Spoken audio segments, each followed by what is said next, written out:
श्री स्वामी समर्थ. नमस्कार. आपल्या यूट्यूब फॅमिलीमध्ये तुमचं सगळ्यांचं मनापासून स्वागत. श्री स्वामी समर्थ. तर आज आपल्या एका ताईने खरंच खूप छान अनुभव शेअर केलेला आहे.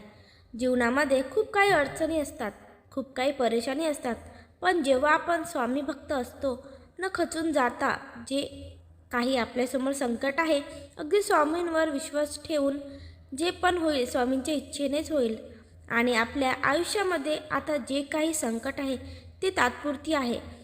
आपल्या आयुष्यामध्ये खरंच खूप काही चांगलं होणार आहे जर आपण या भावाने सेवा पण केली ना, तर महाराज खरंच खंबीरपणे आपल्या मागे उभे राहतात. आणि असं काही आपल्या ताईंचा अनुभव आहे. शून्यापासून विश्व निर्माण करणं, स्वतःचाच विचार न करणं, सोबत त्यांच्या फॅमिलीचा सुद्धा विचार करणं, तर स्वामींनी एवढं काही त्यांना भरभरून दिलेलं आहे, तर ऐकूनच अंगावर काटा येईल. तर असं काही गोड अनुभव आपण या ताईचा या आपल्या व्हिडिओवर बघणार आहोत. त्यामुळे आपल्या चॅनलला लाईक करा, सबस्क्राईब करा, बेल आयकॉन प्रेस करा, जेणेकरून तुम्हाला आपल्या स्वामी महाराजांच्या भक्तांचे अनुभव, काही महत्त्वपूर्ण स्वामी सेवा आपल्या चॅनलवर बघायला मिळेल. आणि आपल्या व्हिडिओला एक लाईक आणि कमेंट दिल्याबद्दल खरंच मनापासून खूप खूप स्वागत. चला तर मग ताईच्या अनुभवाला सुरुवात करूया. ताईंनी सांगितलं की जसा माझा जॉब सुटला होता, ताई एका कंपनीमध्ये जॉब करत होते, पण काही कारण नसतानाही ते अगदी 5 ते 6 मुली ज्या होत्या त्यांना काढून टाकलेलं होतं. ते म्हटले की कॉस्ट कटिंग म्हणजे कंपनीचं जे काही पाहिजे तसं प्रॉफिट होत नाही, त्यामुळे त्यांना काही न करता अगदी वेळेवर जो काही त्यांचा हिशोब असेल तो दिला आणि त्यांना डायरेक्टली कामावरून काढून टाकलं. तर तसं काही आपल्या बाबतीत झालेलं होतं. मग आता एकदा आपलं जॉब सुटल्यानंतर आपण करायचं तरी काय? घरातली सगळी काही रिस्पॉन्सिबिलिटी माझ्यावर होती. कसं होणार, काय होणार काही कळत नव्हतं. भाड्याचं घर होतं, भाऊ बहीण लहान होते, त्यांचं शिक्षण चालवलं होतं. सध्या तरी वडिलांच्या आणि माझ्यावरच थोडाफार घर चालू होतं, पण आता खरंच खूप टेन्शन आलेलं होतं. काहीच सुचत नव्हतं की कुठे जॉब लागेल, कसं होईल आणि काय होईल, काहीच कळत नव्हतं. 2 महिने अगदी सगळींकडे जॉब शोधण्यामध्ये घातले, पण नशीब एवढे असतं ना की जेव्हा आपल्या हातामध्ये जॉब असेल तर एखाद्या वेळेस आपल्याला आत्मविश्वास जरी असतो की नाही कुठेतरी जॉब लागेल, पण जर हातामध्ये काहीच नसतं ना तर एक भीती निर्माण होऊन जाते, इथे पण लागतो का नाही, तिथे पण लागतो का नाही. आणि तसंच माझ्या बाबतीत होऊ लागलेलं होतं. 2 महिने अतिशय त्रासून गेलेले होते, काहीच कळत नव्हतं. अगदी म्हणजे माझं जिथं जेवढी पेमेंट होती, मला असं वाटत होतं त्याच्या अर्धा जरी पेमेंट मला मिळालं तरी पण मी तयार होऊन जाईल, आणि काहीच होत नव्हतं. मग काही नाही, स्वामींची गुरुवार सुरुवात केली. पहिल्यांदा जे आहे ते स्वामींचा गुरुवार करायला सुरुवात केली, उपवास पकडला. आणि म्हणतात ना की जर आपल्या मनामध्ये खूप काही संकट असतात, म्हणजे मनामध्ये खूप काही भीती असेल, तर आपल्याला भूकसुद्धा लागत नाही. तसं माझ्या बाबतीत झालं की मी गुरुवार उपवास करायला लागले. मला अगदी जेवणाची काय फराळ करायची सुद्धा इच्छा होत नव्हती, आणि असेच माझे गुरुवार जात होते. एकदा पेपरमध्ये ॲड आली. आता ते काहीतरी मोबाईलचं शॉप वगैरे होतं, म्हणजे तिथे सगळे बॅक ऑफिसचे काम होतात. मोबाईलचं वगैरे किती मोबाईल आले, कोणत्या एजन्सीचे आले गेले, किती विक्री झाली, सेल झालं, तर तो एक DCA रिपोर्ट म्हणून असतो तिच्यामध्ये. तर तसं काही जे आहे तर माझ्या बाबतीत झालं, अचानकच झालं, ते अनपेक्षित होतं. तर तो जॉब गेला, मी इंटरव्ह्यू दिला. माझं काही त्यामध्ये टॅली वगैरे म्हणत होते, पण मी म्हटलं माझे टॅली झालेलं नाही, पण मला काही त्यात असं काही येत नाही. मी त्यांना जे आहे ते सांगून दिलं, पण ते म्हटले तुमचं झालेलं तर आहे ना. म्हटलं हो. तर म्हटले की तुम्हाला एवढा पगार भेटेल. तो पगार बघितला तर खरंच काही नव्हतं, पण घरी बसण्यापेक्षा काहीतरी हातामध्ये मिळतं आहे त्याची खुशी जास्त होती. घरी बसण्यापेक्षा मग त्यानंतर तिथे जॉईन झाले. तिथे जॉईन झाल्यानंतरच 1-2 महिना झाला. 1-2 महिना झाल्यानंतर मी जॉबच्या सर्चमध्येच होते, कारण की आता एवढ्या पगारामध्ये तर काही होणार नाही आहे, पण घरी न बसता खूप काही चांगलं चालू आहे. तर स्वामींच्या कृपेने सगळ्यात आधी जे होतं तर उपवास करायला लागले. आणि स्वामींचा आशीर्वाद असं काही म्हणतात ना की भरभरून आपल्यावर हे होतं, तसं माझ्या बाबतीतही झालं. आणि स्वामी महाराजांनी मला अगदी 2 ते 3 महिन्यामध्ये दुसरीकडे यापेक्षाही चांगल्या पगाराने आणि चांगला जॉब महाराजांनी मला दिला. मग तिकडे लागले. पण सगळं काही चांगलं होऊ लागलं हळूहळू. त्यानंतर मी विचार केला की बाबा, मी आता जॉबच तर कधी काही पण होऊ शकतं, जॉबचा काही भरोसा नसतो. आणि आपण जॉबच्या भरोशावर बसलेला असतो. पण आपल्या हातामध्ये आज जॉब आहे, उद्या नाही आहे. तर मी म्हटलं मी स्वतः काहीतरी करायचा विचार करेल.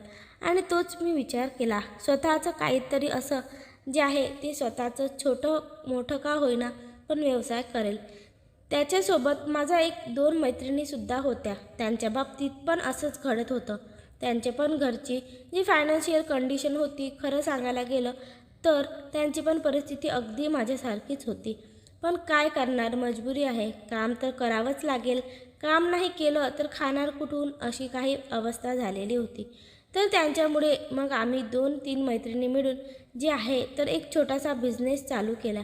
आणि तो अगदी असा म्हणजे म्हणतात ना की कोणता बिझनेस नव्याने चालत नाही, पण आमचा 6 ते 7 महिन्यामध्ये आमचा छोटासा व्यवसाय अगदी हळूहळू काय होईना करता होता, म्हणून भरारी घेत होता. मग त्यानंतर जे होतं की आम्ही जॉब करून तो बिझनेस करत होतो. मग विचार केला की आता जॉब सोडणं गरजेचं आहे, कारण की जर इकडे जास्त टाईम दिला तरच आपलं काही ना काही होऊ शकतं, नाहीतर मग काही होणार नाही, असं मनामध्ये विचार आला होता. तर असं चालू असताना मी सगळ्यात आधी जे आहे तर मी जॉब सोडला. माझ्या झाल्यानंतर माझी दुसरी मैत्रीण होती, तिनेही जॉब सोडला. आणि आम्ही तिघींनीही जॉब सोडला. आणि आम्ही जे काही व्यवसाय करत होतो अगदी त्याच्यामध्ये आम्ही पूर्ण टाईम देऊ लागलो. मग हळूहळू इन्कम येऊ लागलं, सगळं काही चांगलं येऊ लागलं, अपेक्षेपेक्षा चांगले पैसे येऊ लागले.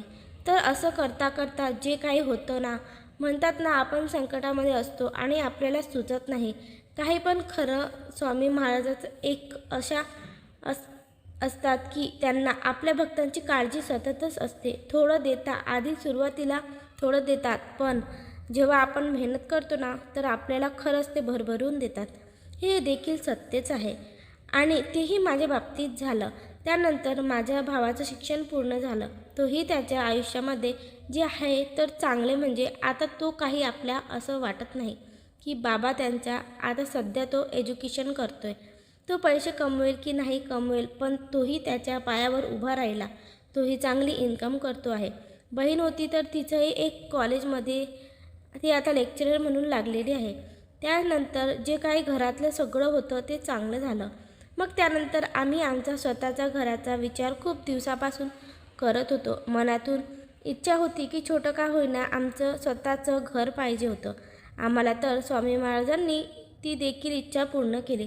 हळूहळू गोष्टी होत गेल्या. ह्या सगळा जो प्रवास होता महाराजांचा प्रवास म्हणेल मी काही दिवसातच नव्हतं. 8 वर्षापूर्वी पूर्ण आयुष्य बदलून गेलेलं होतं. सगळं काही महाराजांनी जिथल्या तिथे करून ठेवलेलं होतं. सगळे कामं मार्गीला लागले होते. स्वतःचं घर झालं, लग्न झालं. घरातले सगळे काही ज्या काही अडचणी वाटत होत्या त्या अडचणी आपण असं घेऊन म्हणतात ना की त्याच्यामुळे आयुष्य बरबाद झालं. त्यामुळे आयुष्य बरबाद झालं, पण ते कधी तोडापर्यंत आलं नाही, कारण ते महाराजांनी कधीच येऊन दिलं नाही. सदैव ते सोबत होते, सदैव त्या संकटातून ते काढत होते. तर अशी काही वेळोवेळी महाराजांनी साथ दिलेली. आणि फक्त जे गुरुवारचे उपवास करत होते ना, त्या गुरुवारच्या उपवासामुळे सगळं काही शक्य झालं. कारण जे काही मी अनुभवला घेतला होता तो खरंच खूप छान होता. असं वाटत नव्हतं की अशा काही अडचणी दूर होतील. मग त्याच्यानंतर झालं. मग 8 वर्षांच्या नंतर जे आहे तर ते मी श्री गुरुचरित्र पारायण केले होते 21 दिवसाचे. त्यानंतर गुरुचरित्र पारायण केलेले होते. हळूहळू महाराजांची होईल तितकी सेवा करत होते. त्यानंतर म्हणतात ना की आपण जे काही इन्कम करतो त्याचं थोडं का होईना, फूल नाही तर फुलाची पाकळी मी केंद्रामध्ये हे करते, दानपेटीमध्ये टाकते. जे काही यथाशक्तीने मला जेवढं करावंसं वाटेल तेवढं मनातून करते. असं काही बंधन नाही की एवढंच करायचं तेवढंच करायचं. असं काही नव्हतं माझं, पण जे काही करेल ते मनापासून करेल. पण महाराजांनी खरंच त्यावेळी आपल्याला असं वाटतं ना की आपण संपलो आहे आता, आणि त्यावेळी सुरुवात कुठून करावी. तर तर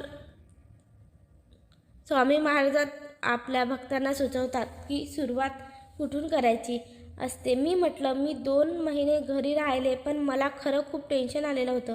पण जसं काही महाराजांनीच ते पेपरमध्ये ॲड दिली, छोटंसं का होईना पगार, कारण तिथे ती जागा कधीच नव्हती. अशी काही जागा त्या ठिकाणी नव्हतीच.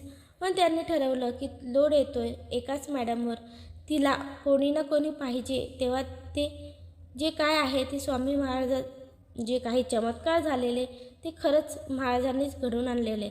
तर असा काही आयुष्यात सगळ्यात मोठा अनुभव जो आहे तो महाराजांनी दिलेला आहे. जास्त काही सेवा करत नाही, पण अगदी विश्वास आहे, नामस्मरण चालू राहतं. आणि जेव्हा वाटलं मनाला की पारायण करायचं आहे, तर आपल्याला तेव्हाच वाटतं की जेव्हा महाराजांनी आपल्याकडून पारायण करून घ्यायचं असतं, तेव्हाच आपल्यासोबत या गोष्टी घडतात. तसंच माझ्या बाबतीत या गोष्टी घडत होत्या आणि महाराजांकडून वेळोवेळी सेवाही करून घेतात. तर सगळ्यांना मनापासून श्री स्वामी समर्थ. आपल्या ताईंना हा खूप छान अनुभव